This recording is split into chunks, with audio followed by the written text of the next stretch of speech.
Et que la gloire te soit rendue. Au nom tout puissant du Seigneur Jésus-Christ dans ton nom. Alléluia. Maintenant le sommet commence par visiter. Alléluia. Amen. Vous allez bien. Ok. Est-ce que vous avez quelques questions? Dieu va nous aider, on va répondre avant de continuer.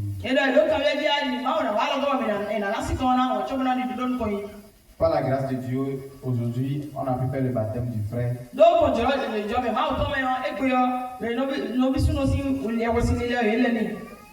Alléluia. Amen. C'est parce que on ne pouvait pas faire un programme depuis le matin, sinon j'allais vous inviter.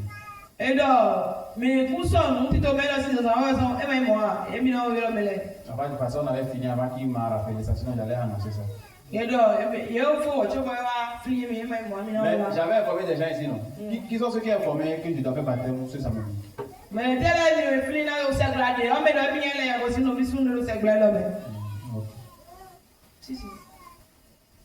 Ça va aller. D'accord. Bon, qui sont ceux qui n'ont pas encore fait le baptême? Oh, toi aussi. Oh. Ah, oui. Allez, mère. Qui d'autre? Je ne vais pas vous faire baptême maintenant, je vais vous expliquer. Okay.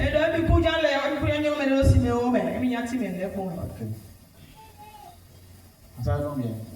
Non, ceux qui n'ont pas fait baptême, souvent, je pose la question, je ne vous oblige pas au baptême.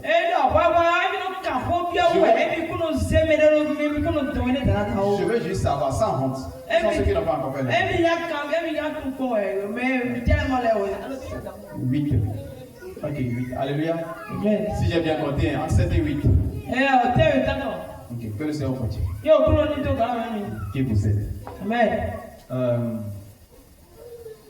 Je me rappelle quand on avait commencé ici.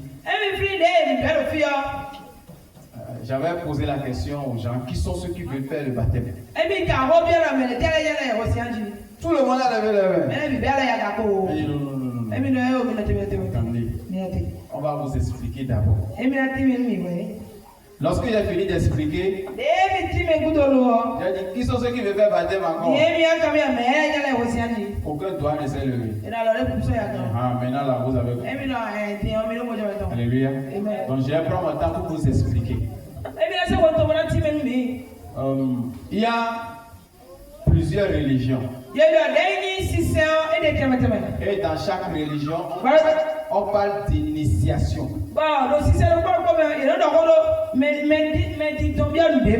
Quelle que soit la religion, on vous initie. Alléluia. Donc en Christ, ce n'est pas qu'on va faire initiation comme les autres. Mais il faut qu'on vous explique certaines choses. Quelqu'un qui va à l'église, jusqu'à il a 90 ans,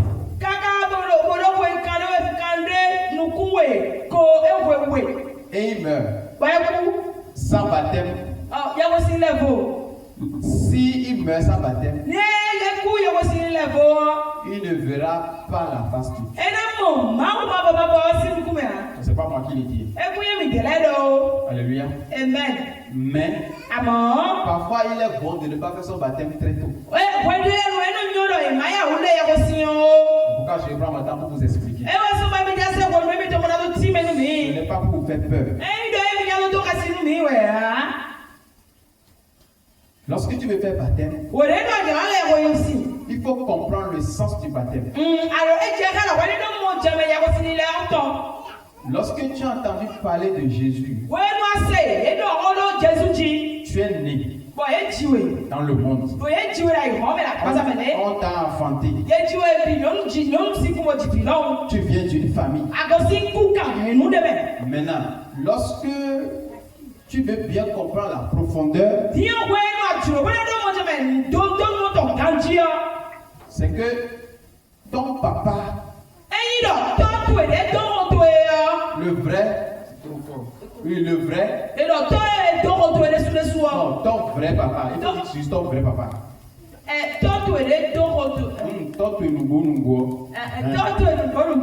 Ton vrai père là, c'est Adam. Est-ce que vous me comprenez? C'est que ton vrai papa, c'est Adam qui était dans le jardin d'Éden. Donc normalement, tu es né de lui. Donc il y a des malédictions déjà qui ont quitté chez lui parce qu'il a quitté la présence de Dieu.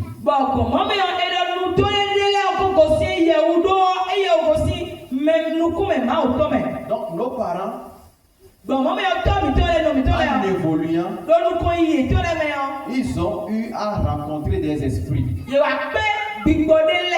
Ils les ont donné du pouvoir.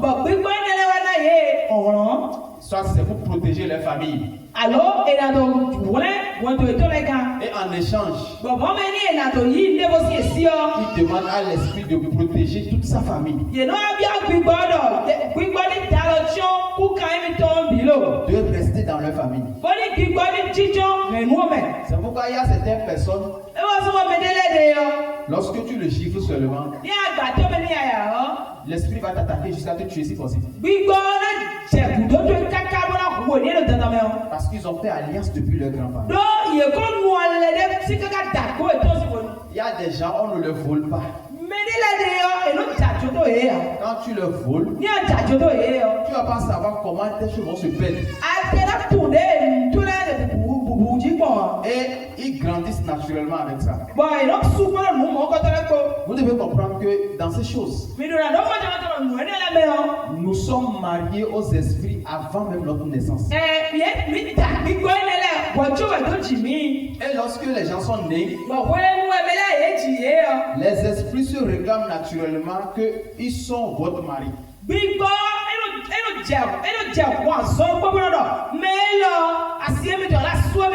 Ça se passe même dans les délivrances. Même le mardi passé, l'esprit disait qu'elle m'appartient. C'est depuis des générations. Comment tu peux comprendre génération? Une génération fait 25 ans. Si on dit des générations, c'est pas 5, c'est pas 10, c'est pas 20. Mais quand tu prends 10 seulement, ça fait 250 ans. Donc chaque enfant, les esprits disent, c'est pour nous. C'est pour nous. C'est pour nous. Et quand la femme va grandir jusqu'à la mort, l'esprit va les assister. Dès la naissance, l'esprit dit aux parents, et il va prendre tel nom. On lui donne le nom. Il dit que, ok. Et tout ce que vous allez faire maintenant, l'esprit va lire son étoile, sa vie. Surtout si l'esprit sait que lui là, l'étoile qui porte, il va devenir une très grande personne. On dit il faut le consacrer en même temps. Il doit faire telle chose. Parce que souvent, même pas, bon, entre parenthèses,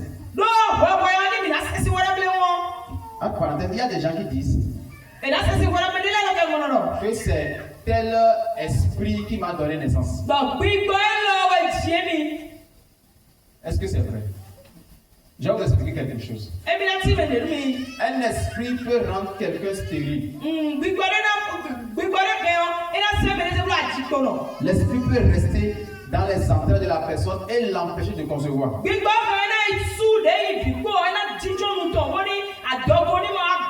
Lorsqu'on va venir consulter au pardon, il va dire que maintenant je vais te donner un enfant.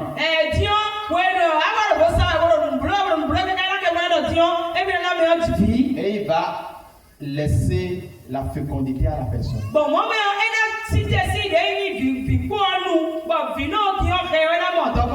Ça ne veut pas dire que c'est lui qui a donné l'enfant.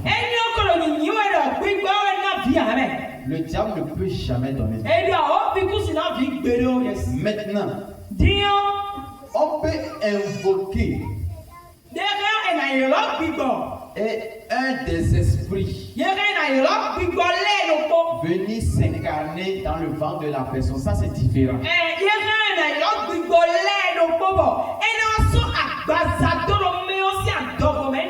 Donc, l'enfant qui naît n'est pas humain. Donc, dès l'enfance, l'enfant lui-même sait que il est un agent du diable. Ça, c'est différent. Il y a autre type. Maintenant, l'enfant qui est né, ou bien un esprit qui a pris la forme de l'humain et a une relation sexuelle avec quelqu'un, peut aussi enfanter un demi-humain, demi-démon.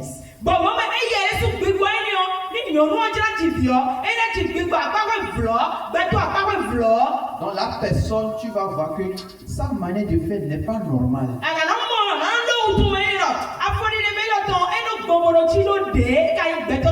Ça là aussi c'est à part. Je parle de nous les humains maintenant. Les humains en question, lorsque tu es né, il y a les malédictions de ton père que tu prends naturellement.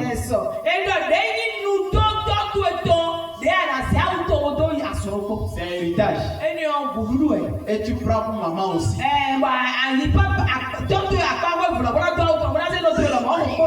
Maman a volé des gens. Papa a naqué des gens. Papa est allé faire alliance avec des esprits. Et il a amené des esprits à la maison. À ta naissance, il te les donne naturellement. Donc tu hérites ça. Tu deviens automatiquement un héritier. Maintenant, si jamais tu as encore une grande destinée,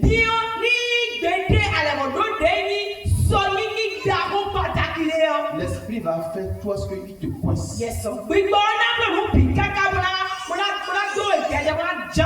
Beaucoup de personnes qui tombent beaucoup malades dès l'enfance. Ou bien ils ont beaucoup de problèmes pour fréquenter. Ceux-là, ils ont souvent de grandes destinées. Et les démons les combattent très tôt. Afin de les enchaîner au milieu d'eux. Maintenant, si la personne il fait effort, il se bat, jusqu'à il va, même il va mal à l'étranger. Les esprits le suivent. Même si l'esprit ne va pas franchir frontière là, on va envoyer un message à d'autres esprits. Et c'est notre enfant, prenez bien soin de lui pour moi.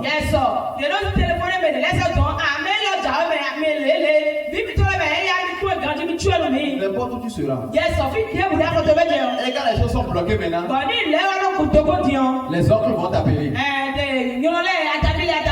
On te dit il y a cérémonieux. Tu refuses. Il y a cérémonieux village. C'est comme ça en fait que vous êtes en train de souffrir. Envoie l'argent, on va faire les cérémonies. Quand maintenant on vient avec ton argent. Maintenant ton argent porte ton sang. Donc ça veut dire que tu es d'accord. Quand on finit, on dit aux esprits, et ton fils qui est en France, en Europe, aux États-Unis, t'a envoyé ça.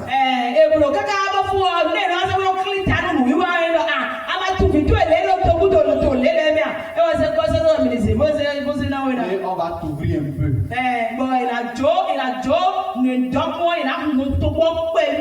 Un peu seulement. Et puis tu vas dire que nos ancêtres ils sont oh. De toute façon, j'ai souffert d'un pays là. Si c'est pas à cause de mes oncles, si c'est pas à cause de mes tantes qui sont levées pour moi, où est-ce que c'est aujourd'hui? Parce que depuis là, ton cœur est lié aux choses de la terre. Yes, Donc tu serais toujours esclave. yes, Et tu portes tout ça sur ta tête. Et lorsque tu es dans ce genre de monde, coucher avec des femmes ne va rien te dire. Voler ne va rien te dire. Et tout ça là, boire l'alcool ne va rien te dire. Et tout ça là, ce sont des portes par lesquelles les esprits te maintiennent en chaîne. Yes.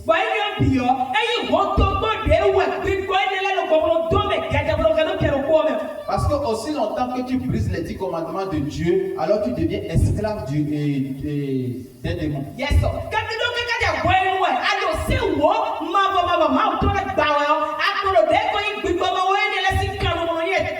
Dans la Bible dit personne n'est libre. Même quand les gens disent que non, moi je fais ce que je veux, c'est faux.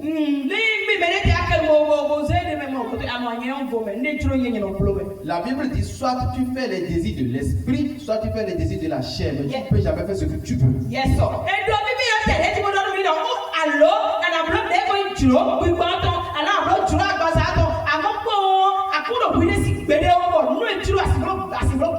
Par exemple, moi, quand je me lève, je fais ce que je veux.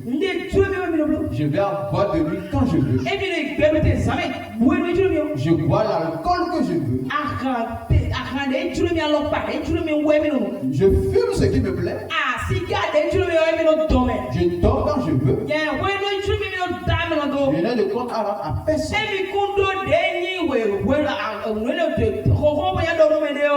Ta vie ne t'appartient pas. Tu ne sais pas quand tu te réveilles. Tu ne sais pas quand tu t'endors. 2. C'est pas toi-même qui décide, c'est ta chair qui décide à ta place. Ta chair décide ce qu'il veut boire. Il te dit, tu l'amènes, tu bois. Tu es esclave de ta chair.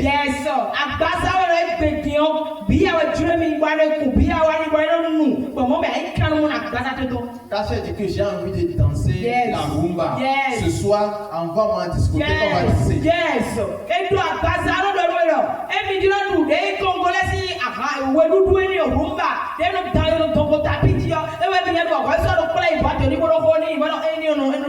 On dit que les chrétiens sont esclaves.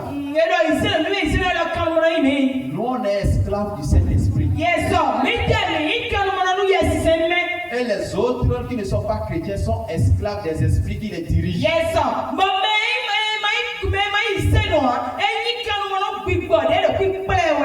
Nous, le Saint-Esprit nous dit, va adorer, va louer, va prier, va évangéliser, va chanter. Donc tout ça là, il faut être esclave de Jésus aussi. Que c'est un fortifie. Amen. Soyons esclaves de Jésus. Amen. Soyons esclaves du Saint-Esprit. Soyons esclaves de la présence de Dieu. Dans la même grâce, je vais vous aider dans les explications. Donc, lorsque la personne lui-même pêche, il augmente les malédictions sur sa propre tête.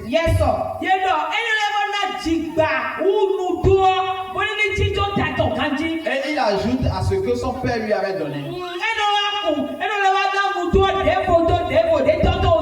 Il ajoute à ce que sa maman lui avait donné. Ce qui est encore très grave. Tu vas aller coucher avec une fille ou un garçon qui a des malédictions que tu ne connais pas.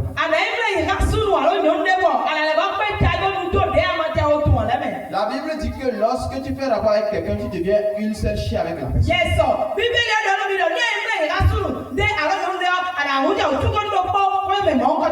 Et tu ramasses aussi ces malédictions, tu copies, tu mets sur sa tête.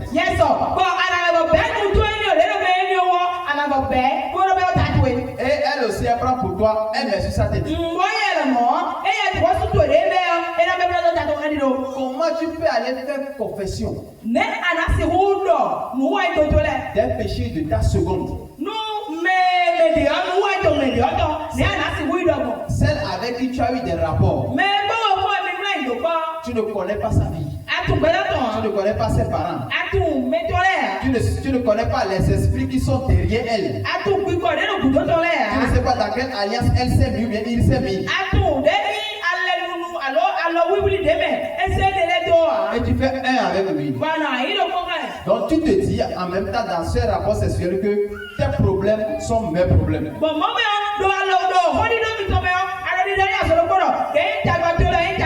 Et ainsi vous deux, vous augmentez vos péchés.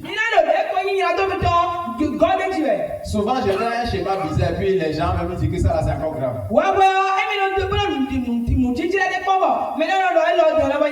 Une prostituée qui couche avec des centaines de personnes. Qui couche avec un jeune garçon. Ça veut dire qu'elle a pris les malédictions de plus de 100 personnes. Et il transmet ça à un petit jeune garçon. Et ce jeune garçon va aller transmettre ça à un petit jeune. C'est pourquoi parfois un seul rapport sexuel peut ruiner toute ta vie. Yes, sir. Les gens circulent dans les villes, mais quand tu le vois spirituellement, il y a des fardeaux sur les têtes.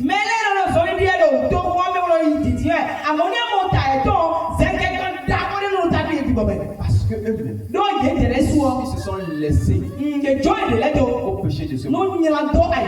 Maintenant, lorsque les gens transportent ces choses, ils sont tous esclaves des esprits. Et au même moment, on les prêche Jésus. Maintenant, lorsque les gens écoutent l'évangile de Jésus, Jésus dit, venez à moi, vous tous qui êtes chargés. Voilà les gens de fardeau dont on parle. Et lorsque tu viens à Jésus, les fardeaux tombent effectivement. Maintenant, lorsque tu viens à Jésus déjà, tu dois faire le baptême. Et c'est quoi le baptême? C'est que tous les péchés que je vais citer maintenant, c'est sur ta tête. Moi, le pasteur, je peux te juger. Les frères qui sont à côté de toi peuvent te juger. Les soeurs peuvent te juger. Mais Jésus lui te dit que moi, je ne te juge pas. Je sais que tu as été victime depuis ta naissance.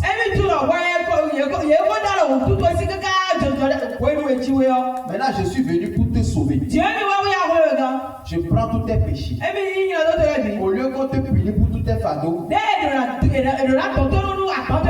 moi j'accepte de prendre tous tes fardeaux à ta place. C'est pourquoi je suis venu mourir pour toi. Je suis venu mourir pour toi. Pourquoi penser que Jésus est venu mourir pour moi? Parce que si tu penses que Jésus c'est pour le pasteur, tu as fait erreur. Le jour où Jésus mourait à la croix, il regardait dans 2000 ans. Il te regardait. Chaque coup qu'il recevait, les douleurs qu'il recevait, il voyait chaque âme. Sinon, les souffrances là, Jésus allait juste disparaître et fuir. Il te regardait. Il me regardait. Il dit si jamais je ne réussis pas cette mission, c'est pas ça va aller en enfer pour l'éternité. Je dois le sauver. Je dois aller jusqu'au bout. Je dois tenir ferme. Donc malgré les douleurs, malgré les difficultés, Jésus a souffert jusqu'à la dernière seconde. Et quand il est mort, oh c'est accompli. J'ai pu sauver ses faces. Maintenant, aujourd'hui, Jésus t'a déjà sauvé. Mais il faut que tu acceptes. Donc, après avoir écouté que Jésus a fait ça pour toi, tu vas aller faire le baptême. Maintenant, pour faire le baptême, aujourd'hui, il y a plusieurs églises. C'est pourquoi je demande, il faut beaucoup prier. Pour savoir celui qui doit te faire le baptême. Quelqu'un qui est pasteur et fait guiderie en cachette n'a pas l'esprit de Dieu qui le conduit. Mais il a l'église. Donc si cette personne te baptise, c'est l'esprit avec qui il a fait alliance qui va te suivre. Si le pasteur ne pousse pas peut-être la sanctification, elle est juste là. L'esprit peut t'accompagner. Je ne sais pas si vous me suivez. Yes. Donc lorsque tu veux maintenant te baptiser, je demande souvent, il est bon de prier. Dieu, je vais faire un pas. Je vais faire le baptême. Et j'aimerais savoir si cette personne peut me faire le baptême. Il faut demander à Dieu. Ça, c'est un conseil que je donne. Si Dieu te dit que ce n'est pas moi, c'est pas grave. Je ne vais pas me fâcher comme toi. Mais l'essentiel, il faut que ça soit celui que Dieu a établi vraiment pour toi. Parce que celui qui te baptise, son esprit te suit. Yes, sir. J'ai pas dit l'esprit de Dieu. L'esprit de la personne. Si son esprit est connecté au Saint-Esprit, alors tu es sauvé.